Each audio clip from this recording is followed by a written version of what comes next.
Something had to give. I'm Joseph. This is Input English. The other day, I had one of those days. That expression, one of those days, or I had one of those days, is a common expression in American English. It's a very useful, casual expression because it suggests that the listener has some insight, has some knowledge of the situation. If you say one of those days, literally you're not telling the person anything specific, one of what days. But in common usage, this idiom means one of those days, indicating that those days might spell trouble, difficulty, adversity, disappointment, or just too darn busy. One of those days. So now you're in on the story. You understand that the other day I had a day that was very trying for me. It was difficult. It is common to tell other people that you had a rough day. This is not necessarily a big complaint. It doesn't have to be in a style of whining and complaining. It can just be informational. Yeah, 2 days ago, I had one of those days. It was very difficult. You're not looking for sympathy. You're just conveying that you had a very busy, perhaps difficult day. So that's our subject matter for today. And of course, everything about this channel is comprehensible input. People don't want to hear about my difficulties, but people want to learn English, and comprehensible input is the best way to acquire the English language and to develop your skills. What skills, you might ask? How about listening skills or speaking ability? Those skills come from input. So let's get started on this casual discussion of one of those days. Something had to give. In English, give has a bunch of different meanings, and the actual meaning in use keys off of the context. If you freely transfer something to someone else, you are giving. To give is to freely transfer something. You can give a gift. You can give advice. Free transfer. That's the most common meaning for give. However, we can give someone a scare. The second meaning, we use give to mean cause or allow. When I ran into a friend the other day, it gave me quite a surprise. The third use of give in English is probably the least common, but it's a very important use. In this third usage, give means to transform, bend, or stretch under pressure. A synonym for this would be to yield. So this was the meaning that I attached to my opening statement. I said something had to give, something had to yield. Basically, I just had too much to do in that day. It was not possible to do everything, so something needed to be eliminated. Something had to give. Another way I could express that is I could say that during that day I was task saturated. It sounds a little technical, but it's very precise. It means I had too many tasks to do and was unable to do them all. Something had to give. So what is the context for all of this? Well, we're busy people. You, the viewer, are very busy. I'm a content creator. I've got a lot of things going on, and I've told you about a lot of them. We have something in common. We choose to put some of our valuable time each day, each week, into acquiring a new language. We think that is valuable, so we invest our valuable time to do that. But there's only so much time each day, each week, each year, and we have other responsibilities. As human beings, nearly a third of our time is dedicated to sleep. There's really no way around that. Biologically, human beings need a good sleep cycle in order to perform what we need to do. In order to function, we need sleep. And for the average person, it's about 8 hours. Now, I'm not dictating that you need to get 8 hours. I'm just stating the conventional wisdom that most of us need roughly 8 hours of sleep each day. If we don't get adequate sleep, our level of function really declines quickly. Many other things occupy our time. We have jobs. We have employment or careers that require a lot of time. We have to put time into maintaining our household, and that is no mean task. When I say that is no mean task, I am indicating that it's not easy. It's difficult. It takes a lot of effort. We have family responsibilities. Now, in this area, it's variable. Some people have small children who require daily care. Some people are part of a couple, a married couple, and their devotion to each other requires time. Some people live close to and interact with their extended family. So they're spending times with grandmothers, grandfathers, aunts, uncles, nephews, the extended family. And most of us have some sort of social commitment. We have friends, we have leisure activities, and we regularly engage in those activities. I can give, for example, I'm a member of a community band. We rehearse every week, and I have committed to attending those rehearsals. We also have an obligation to keep ourselves healthy. We might have a walking program, or we might engage in physical sport for exercise. We might go to a gym. This takes time, and it is good for us, in order to maintain our health, to set this as a relatively high priority as we make out our weekly schedule.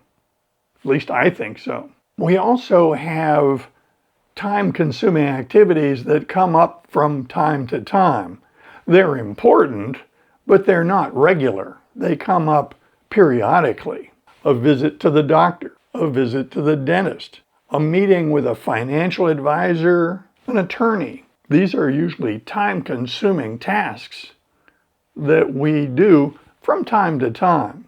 We also have some tasks that come up that we usually don't think about until they show up. From time to time, here in the United States, we might get an envelope in the mail, and when we open it up, we see that we have been summoned by the court to participate as a juror in some sort of trial. We call that jury duty. The summons for jury duty doesn't ensure that we will be on the jury, but it is a mandate that we have to show up at a particular time, at a particular place, and be ready to participate in this process. Periodically, we might get a notice in the mail that tells us that we need to renew our driver's license or the registration of our car.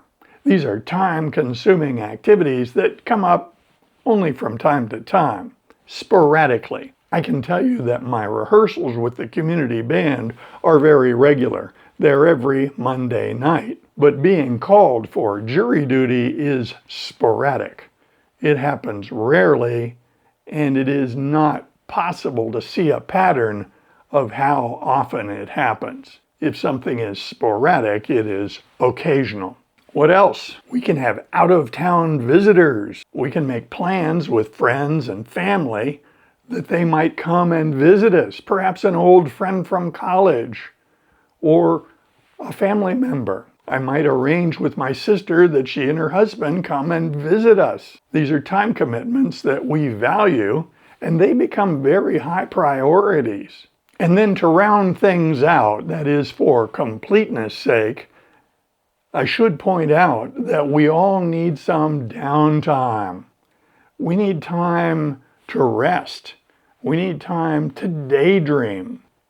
We need time to think about creative projects or problems that we need to solve. In order to be healthy and effective, we can't be running all the time. We need to have some downtime. Some people have called that me time, time that is to ourselves so that we can think and daydream and be creative. In language learning, I have advocated the use of habits. In my case, I am acquiring Spanish and German. I am much more advanced in Spanish than I am in German, and I have committed to receiving input in both of these languages every day. I have set my metrics because I want to make progress. I have used habits to maintain consistency, attaining my metrics. At the present time, I want 1 hour of Spanish input each day and 2 hours of German input each day. But what happens when this is impossible? Remember, I said something had to give. I was task saturated. I had too much on my plate.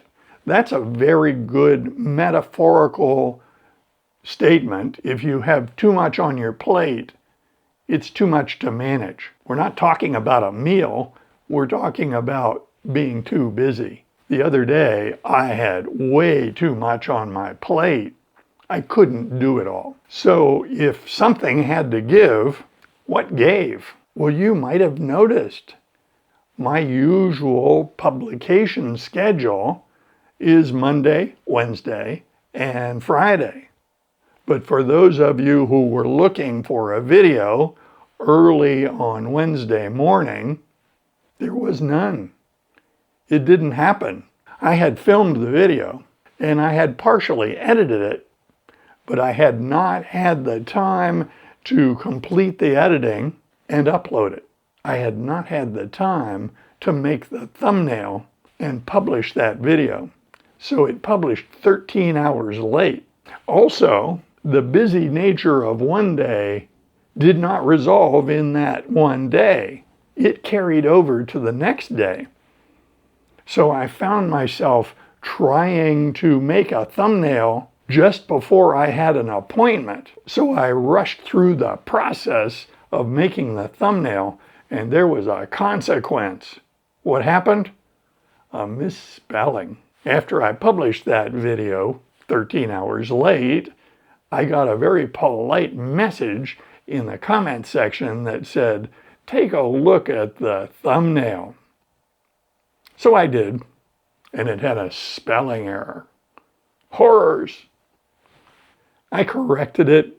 It took a moment to correct. It illustrated that because I was rushed, I was not performing at my usual level. My performance degraded because I was being rushed. It is common in the 21st century for people to gamify language learning. A good example of that is how Duolingo manages its platform. That's a perfect example of strong gamification of a learning process. When you get something right, you get a delightful notification, a bell, or some sort of display that is designed to make you happy. It also gives us the idea of a streak, that is a number of days where we met our goal. If we miss a day using that platform, it is common to get an email notification that we might lose our streak. Psychologically, that might be useful. In reality, the streak, particularly on Duolingo, has no intrinsic value. You're not really losing anything. But psychologically, you might believe you're losing something. And it might motivate you to do something. This is very much at work in my language learning program. I want to know when I turn in for the night that I've gotten my 2 hours of German and my 1 hour of Spanish. It makes me feel good. So the other day when I was overwhelmed, I didn't get those. I didn't maintain my streaks of getting input. I got some input in each language. That input was just not up to my stated goals. So what do we do if we lose our streak? What do I do when I don't meet my metric? Should we become depressed? If we break a habit, for instance, getting input in a particular language, for a long enough period of time, we might adopt the idea, what's the use? Usually we are best advised to just start again. I didn't use the term start over because with language learning, we never start over. We have attained a level of skill in the language, and when we start again, we're not starting from zero, we're not starting from scratch. That's an expression that we use commonly. If you start from scratch, you start from nothing. But with language learning, using comprehensible input, if we lose our streak, if we break a habit for a day or two, perhaps even longer, we never really have to start over. We don't start from scratch. We just have to start again. We just have to recommit ourselves to the process that we chose, or perhaps modify our approach. Maybe someone has a new job and 2 hours of input each day doesn't really fit into their schedule anymore. Any number of things can come up in our day-to-day that interfere with these plans, and we have to have some flexibility because sometimes something has to give. For me, when I miss a metric, when I break my streak, if you will, I don't want to overreact. I don't want to be hard on myself. I think we need to be kind to ourselves. In reality, we can't do it all, or we can't do it all the time. Sometimes something has to give. I invite comments below, and if you like videos like this, be sure to click on this one next. See you soon.